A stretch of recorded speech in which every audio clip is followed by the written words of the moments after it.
There are those of you, you're still immature. When your excitement is up, your effort is up. But when your excitement goes down, your effort goes down. For some of you, you're too seasonal. When you're excited, man, you coming to work the first week, the first month, the first 3 months when you got that job, you were excited, and so you was putting forth effort.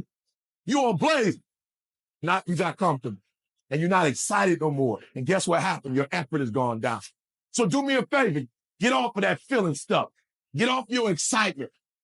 We're not dealing with feelings because feelings go up and down. You don't have to be excited. You made a commitment to that job. Did nobody force you to take that job? You signed your name on the dotted line. Growth comes through discomfort.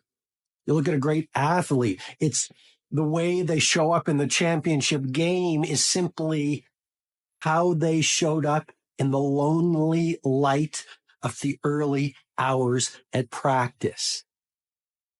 To have the results only 5% of the population have, you've got to be willing to do the things that only 5% of the population are willing to do.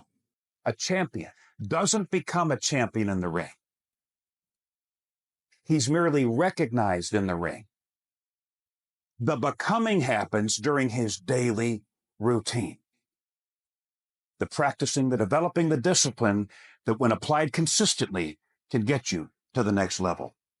If you look at the true warriors of humanity, you look at the true empire builders, you look at the true titans who are constructing a better world, they're less about pleasure seeking because they understand that if you want to have a great life, a soaring life, look at what most people do and do the opposite. How you handle rejection determines whether you will be successful in life. Do you know what rejection does to self-esteem? Do you understand how personal this is? I'm talking about what happens in your stomach. I'm talking about the taste of bile in your mouth that comes out of your liver.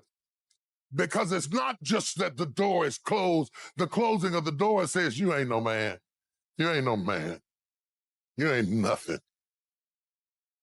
And this is a crisis. And it brings up every negative thing that has ever been said about you in your whole life.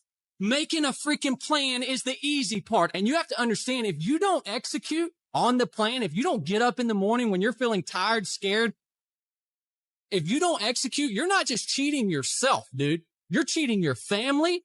You're cheating your employees. You're cheating your team, whatever you're a part of. It's bigger than you, man. Ideas are dime a dozen. People say, oh, I got a great idea. Everybody's got a great idea. The real question is, can you execute? Can you get yourself to follow through? That's the only way that you're going to expand. There is not a day that I get out of bed. There is not a fucking day that I wake up that I don't feel like going back to sleep or that I don't have anxiety about what my day is going to bring. And I'm nervous and I'm scared and I'm like, all right, what do I got to handle today? And you know what I do? I wake up and I go handle it. Many of you have given control of your life to your feelings. You got to take back control right now. You must harden your fucking mind. You got to discipline yourself. When it's time to rise, you fucking rise. When it's time to work, you fucking work. Regardless of how you feel, you've got to execute on your mission. You don't give yourself the option to take it easy. You don't make excuses. You don't blame anything, any person, because this is your life. You're the one who's responsible. You get to make a choice. Is failure going to break you or is failure going to make you? I don't care who you are. Life is going to knock you down.